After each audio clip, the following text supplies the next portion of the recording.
Hi, and welcome to another edition of the Trustcast Show. And we're happy to have with us today Mike Kennedy. Welcome to the show, Mike.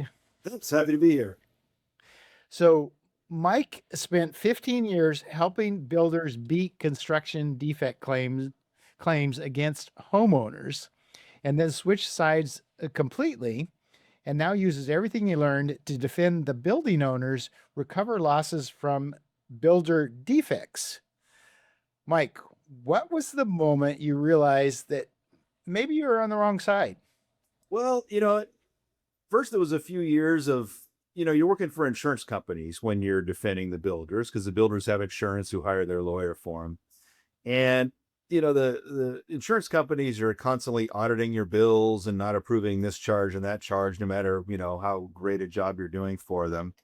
And, I remember I had a case where we were starting trial soon and I had, a big deposition all day and then went back to the office and pulled an all-nighter writing all these motions to get ready for trial and then drove straight to the courthouse for a settlement conference and, hadn't slept in 2 days, just fried, just, you know, fighting as hard as I could getting ready for this trial, representing a, a builder and the insurance reps there, and he's quizzing me about some detail in the plans. And I barely even knew my name at that point. And I said, well, I think it does like this. And he says, no, you're wrong. And, he's like giving me all this crap for some detail, that I wasn't prepared to talk about after staying up all night, writing, 10 motions and taking a deposition yesterday. And I just thought, man, I'm doing a good job here. And the detail you're asking me about doesn't really matter that much. And that all culminated in me waking up one day saying, maybe the insurance companies aren't the good guys in this fight. Maybe the property owners who have, leaky balconies or whatever the issue is are really the good guys. And I got the chance to switch sides and help condominium HOAs and building owners, get the recovery to fix the issues that the builders created when the building was new. And it's been pretty fulfilling since then. And so that was kind of the moment for me. So you grew up in South Orange County, and like probably half the people you knew was, I mean, booming in construction. Oh yeah. Half your friends probably ended up building those buildings, and half ended up selling it. How does a Yeah. kid uh, from that world end up becoming a lawyer who holds builders accountable? Well, I like you say, I grew up in Mission Viejo. It was really rural when we first moved there, and watched stuff getting built all around me the whole time. Areas where we used to go play, and later we'd go mountain biking, and then suddenly it was a sea of condos. And I thought, this was a really nice area, and the builders have kind of just covered everything, and now it's just traffic and suburbs in every direction. And I won my piece. I don't want to be a builder, but I should, get something for you guys having done this to my hometown. And I knew I wanted to be a lawyer, and I wasn't sure what I wanted to do, but I had this sort of vague, unfocused resentment against the builders who had done all this. And somebody a couple years ahead of me in law school was going into construction defect and said, you ought to do construction defect. That's going to be the thing. And I said, okay, well, that makes sense. And you're right. Everybody I grew up with, all the people that didn't go to college ended up getting work as, drywallers or framers working in construction. And all of a sudden they had nice trucks and stuff. And there was a lot of it going on. And so I thought, all right, construction defect it is. And just by happenstance, the first job I got was working for insurance companies, defending builders and defending construction defect cases. And, you get out of law school and you got loans and you got to take the first best job you can get. So I ended up on the defense side for a while until I got a chance to switch sides.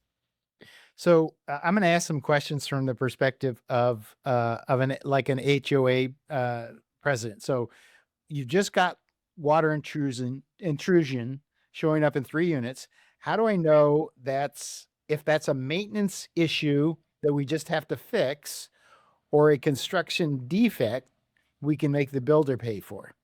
Well, that's a good question, and that's a very common question. And the first sort of level of analysis is, well, how old is the project? If it's a 20 or 30-year-old project and they haven't kept up with maintenance over the years, and so it leaks because the deck coating hasn't been resurfaced and the flashings haven't been attended to.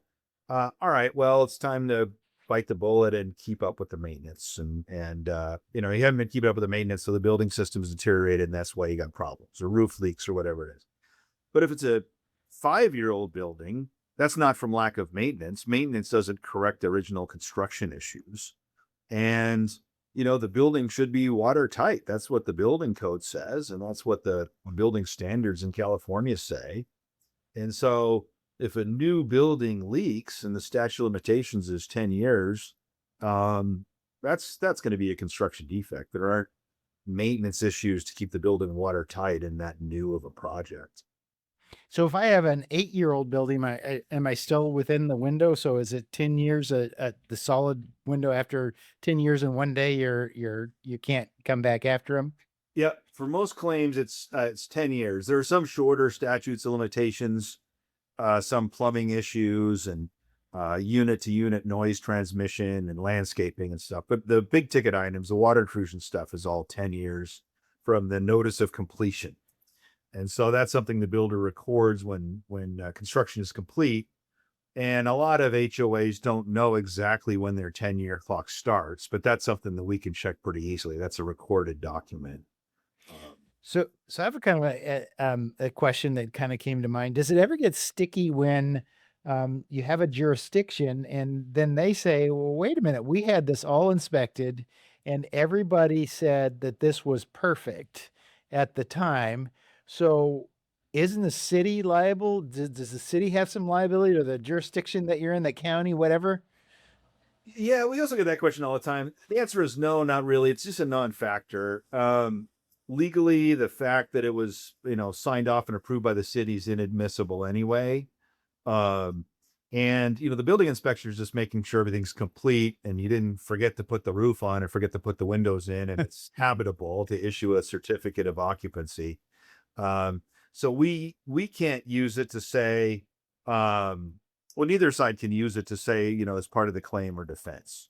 The building standards are, the building should be watertight, balcony shouldn't leak, roof shouldn't leak, and so forth. And so, if there's some leak, and the building inspector doesn't inspect every single balcony and every single window in a 200 or 300 unit project, they're just Right. that's everything. So if the builder comes out and already has done some repairs, does that close the claim or can we still go after him? We can still go after them currently. So it's interesting. So in California, the builder has a right to repair. So if you have construction issues, the balconies leak is the example I keep using, or the roofs leak, or whatever it is, you give notice to the builder, and the builder has a right to come do inspections, and they have a right to come do repairs. And if they don't repair everything, or if their repairs are deficient, then you can still bring a claim against them. They don't get a release just because they came and did repairs. There's actually a bill pending in the legislature here in California to change that. The building industry drafted, that would allow them to have this certification process for the building and a right to come do repairs.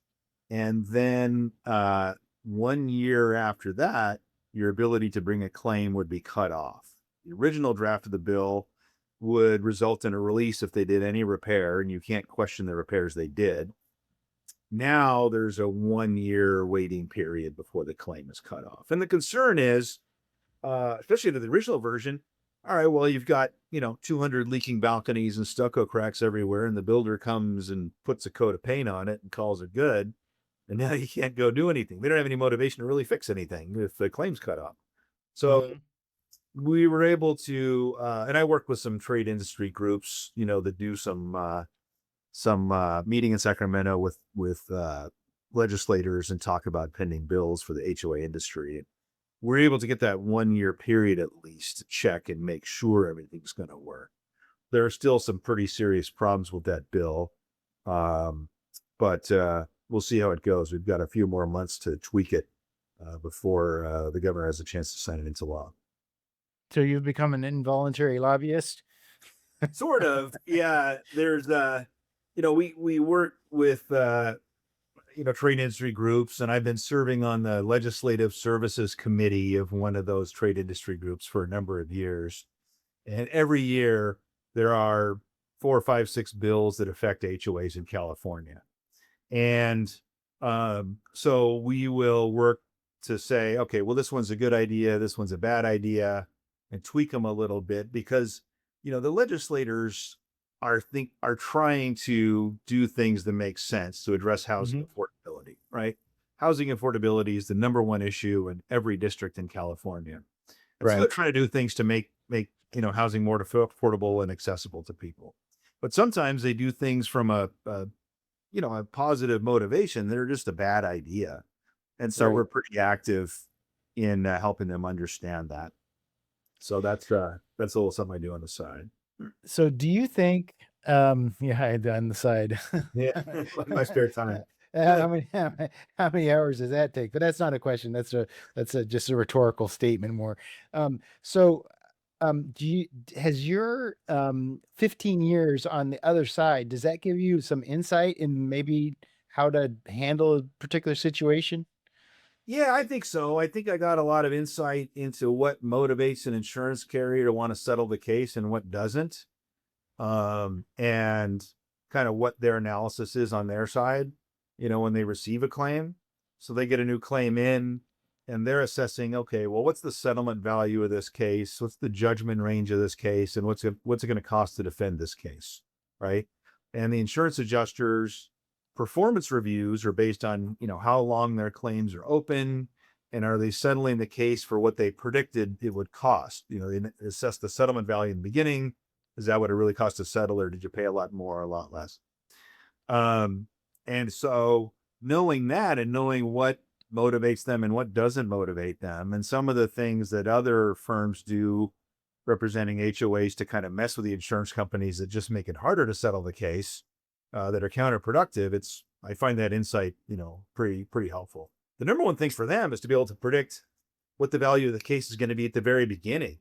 Another war story from my days on the defense that soured me on working for insurance companies was I had a case involved a big luxury single family home, and my client had done this big deck and it leaked. And we had thought, the homeowner was saying it was going to cost $1 million to fix this and all the damage from the water intrusion. And I was telling the insurance company, well, I think the value is really about $700,000. And they said, okay, well, we're not going to pay that much. So get ready, go try the case. Okay, so we start trial. It's the first day of trial. We're in the middle of picking a jury. And the homeowner's attorney comes to me during a break in the hallway and says, hey, if you can get me, $300,000, I can shut this down right now. My client doesn't really want to follow through with this. So can we settle it for $300K? And the adjuster had told me I had, 500 to spend or something. I'm not sure if I remember the numbers right, but something like that. So I said, well, I don't know. Let me check. That's more than my mama lets me spend, but I'll go see. I'll make some phone calls. I walked down the hall and I already knew I, had the money in my pocket, but I think I called my wife at the time and said, yeah, I'll be home early, And I come back and I said, okay, well, it was tough, but I got the 300, but it's only good for 5 minutes. Let's go tell the judge right now. And so we go in the courtroom, settle the case. And I call the adjuster and I tell her, it's a great deal. I settled the case for 500 or 300, cheaper than what we thought. Okay, great. Good job, Mike. 2 days later, she calls me and says, hey, we're both in trouble with my boss. I've been telling him it was going to cost, 700 to settle the case. And we settled it for less than half of that. And he thought we both had the case overvalued and that we had assessed the case incorrectly. If you could really settle it for 300, why didn't you do it 3 years ago? And why did you make us reserve, $700,000 on this? And I was like, I got you a screaming deal. I could have thrown money at them and settled, I'm trying to save you money. And so they were pretty unhappy that they had a case, what they thought was over reserved. And so just knowing that that's kind of the analysis and the way the insurance companies think helps when you're, bringing claims against the builders that they've insured. Wow. So, do you have the ability? So, let's say a HOA uh, comes to you and they say, "Okay, well, we think we have this claim." How do you help them to decide, is this a builder defect or is this? So they're going to cut. They call you up or they find you somehow. How do they find you, by the way? Usually in referrals from their community manager. So HOAs are almost always managed by a professional management company. Mhm. And management companies help refer any vendor to the board. We want to hire a new landscaper. Okay, well, here's 3 that I've worked with before, or a security company or whatever. So it's the same with lawyers. And so they'll say, okay, we might have a defect. Here's a couple of defect firms we've worked with before. And then the board interviews and picks one of them. Okay, so if they come to you and they say, Mike, or Mr. Kennedy, we think that since they don't know you that well, Right. we think we have this defect, and how do you help them to understand? Yeah, you have a defect, or no, you don't, or maybe you do, but you can't claim it, or how do you have those kind of difficult conversations? Yeah, usually what we do is they'll reach out to us, like I say, and say, we've got, this issue. Will you come take a look at it? We've got some weird cracks in the stucco. We don't know what's going on. Okay. So we work with a lot of forensic architects and contractors to perform these building analysis to see what's going on. And so we'll start with walking the property. I'll go out there with the forensic architect and we'll look at it, and different types of cracking or staining might indicate different things. And we've just seen these over the years, and this might indicate that problem. Um, Once you're in the claim, you might, do destructive testing, cut open the stucco and look at the framing and see what's going on. But you don't do that, before you're hired. And so we might walk around and say, okay, what might you have? And then we'll come back to the board and we'll say, here's the issues we think you have. And if the board's comfortable, we'll often send out a questionnaire to all the homeowners too. Hey, if you have these issues, please let us know. And then we'll go back to the board and we'll say, well, we did our own, site walk and we heard back from the homeowners and here's what we think you have. And a lot of times it's stuff that there's stuff on the list the board doesn't even know they had, because there's the issues that the board knew about and called us for. There's the issues the homeowners knew about, but never told the manager. And then there's the stuff we find that nobody knew about. I had a huge case a few years ago in South Orange County where they initially called us because they had these awnings with a metal frame and canvas that were deteriorating much faster than they thought they should have. Mhm. They had these really nice fire pits and little courtyards between some of the buildings, and the igniters didn't work anymore because they were rusting out. And they wanted to know if that was a claim. And so we went and looked at it. And meanwhile, saw all this other stuff, indications of water intrusion and some slope movement and some pretty serious things. And that turned into a humongous, 8-figure case because all the balconies leaked and roof leaks and a bunch of other serious stuff that they didn't really even know about because it was a pretty new project. So that's kind of what we do at first. And we'll come back to the board and talk to the board. And if they want to move forward, then we'll move into some testing, cutting into the stucco and stuff like that.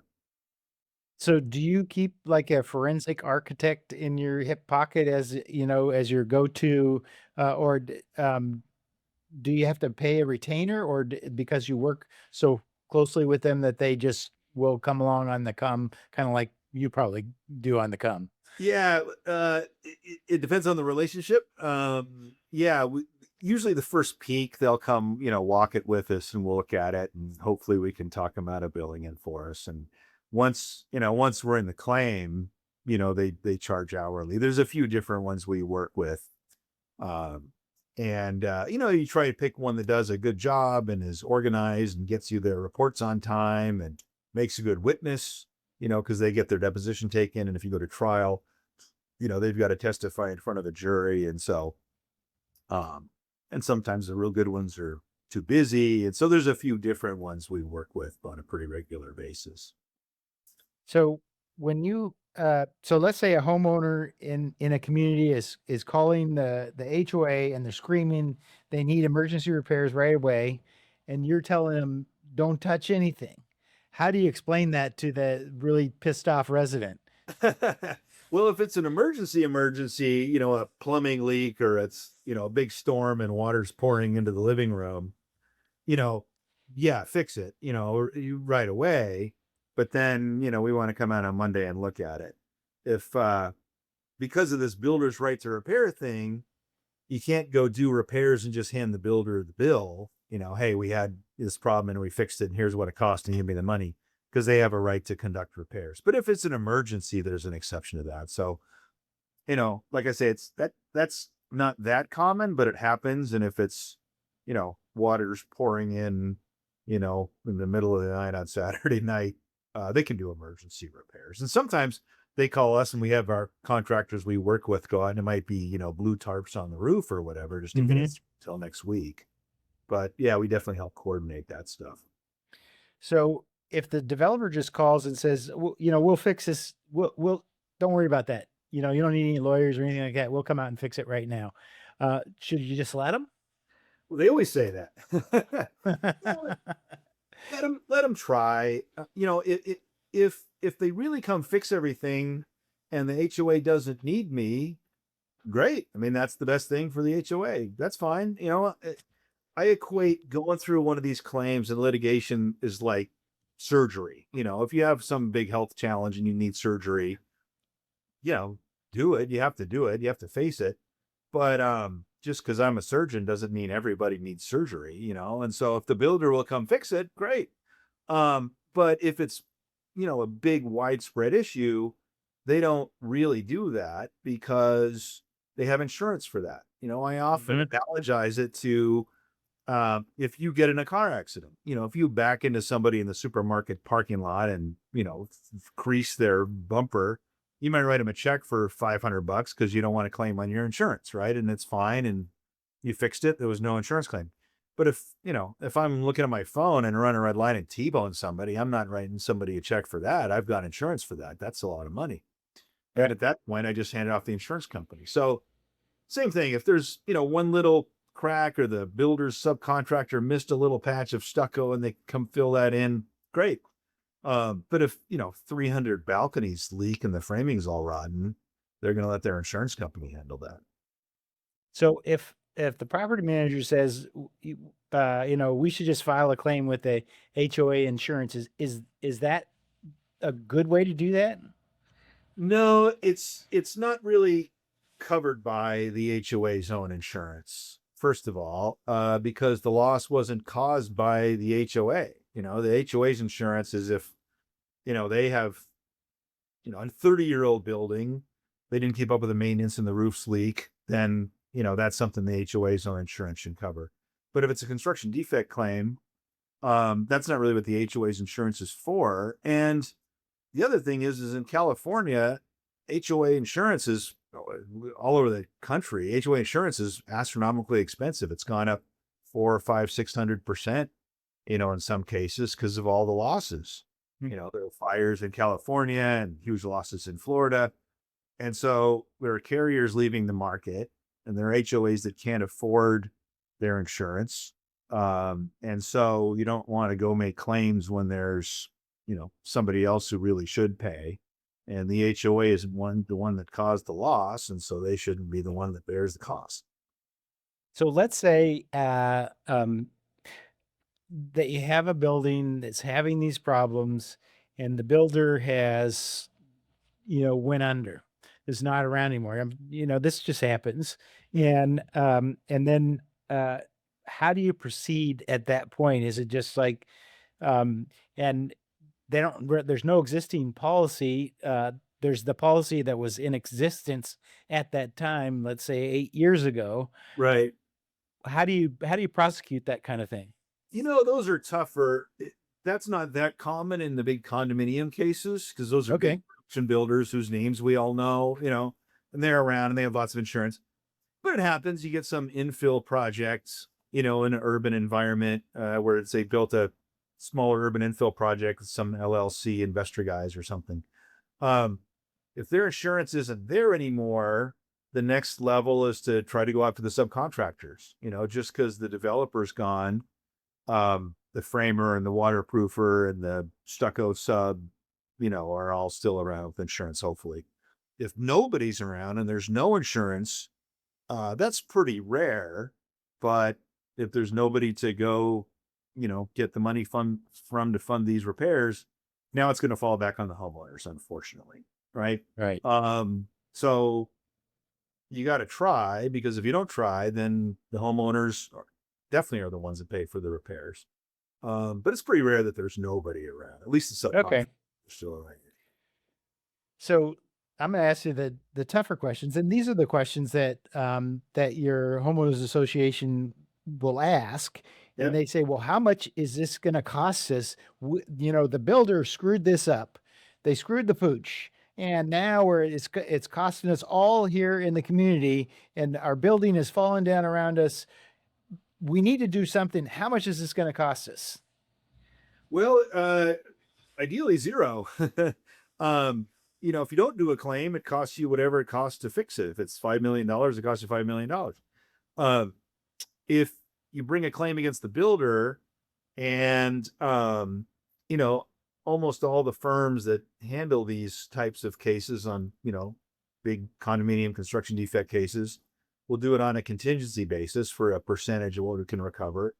And so the HOA doesn't have to write checks, and they aren't funded for this kind of stuff anyway. Um, and so the plan is to, investigate every possible building defect and present, the largest claim to the builder and their insurance company that we can support. And then when the case resolves, we prioritize the repairs that have to be done. And some of the stuff has to be done, right now. After you settle the case, you've got active leaks. And some of the stuff can be put off a little bit. And what you try to do is get everything repaired for what the net recovery was when you settled from. And if some of the repairs can be put off for a couple of years, and we can put some of the settlement funds into, CDs or some sort of an investment, and let it grow a little bit. And some of the stuff is also covered by your reserve study. And so you can stretch the money. It's not uncommon for our clients to have leftover money after everything's repaired. And that's the trick. And that's why you've got to, that's why you got to push these cases and really fight, because you can settle for cheap early pretty easily, Right. but then you leave your client short. You can't do that. So your firm has recovered nearly $2 billion for construction defect clients. Is that right? Is it? Yeah. So can you walk me through one case that still kind of stands out with you?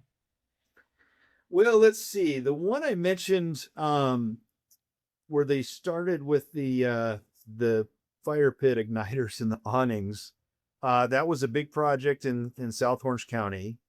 There were about 300 units, and two different builders. One builder built 2/3 of it, and one builder built the other third across the road. I don't know why it was all one HOA. They were different architectural styles. So they called it sort of three villages, but it was all one HOA.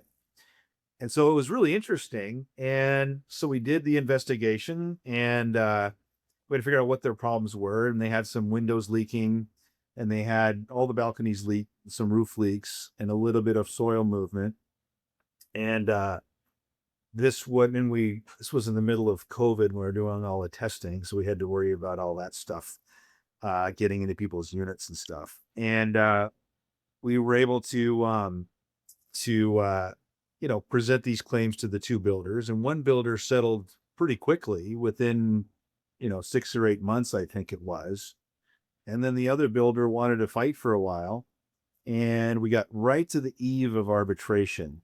And it's very common now that they have an arbitration provision in the CC&R, so you don't have a litigation on file.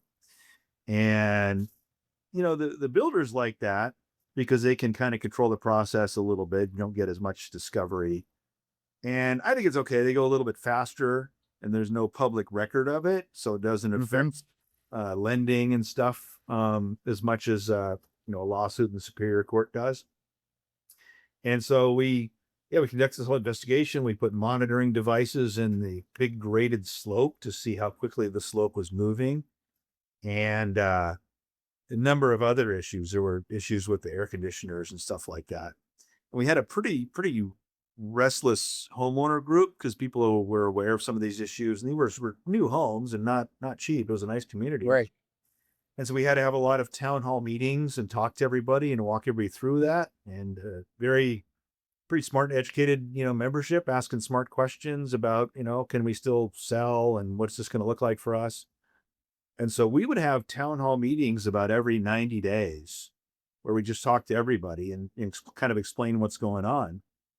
But even then, you got to be careful a little bit, because I don't know who, 200 people show up, and I don't know who they all are. So I can't tell them all the same detail I would tell to the board.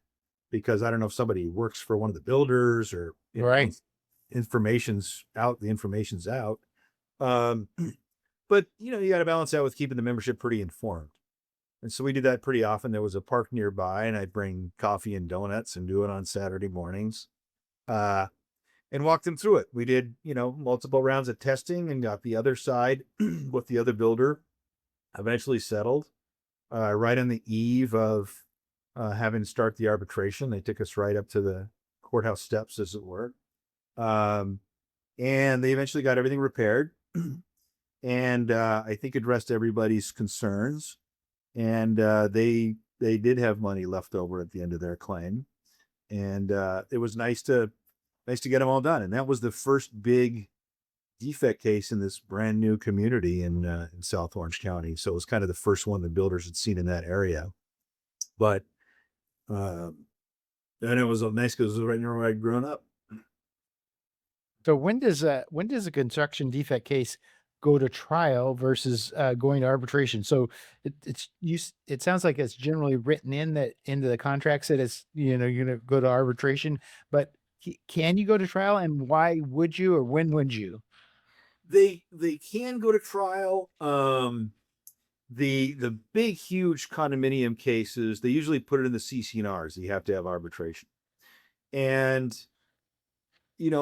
even then they usually settle. I mean, there's a lot of dollars, and the arbitration hearing is pretty long because you've got to show all of the evidence of all of the issues.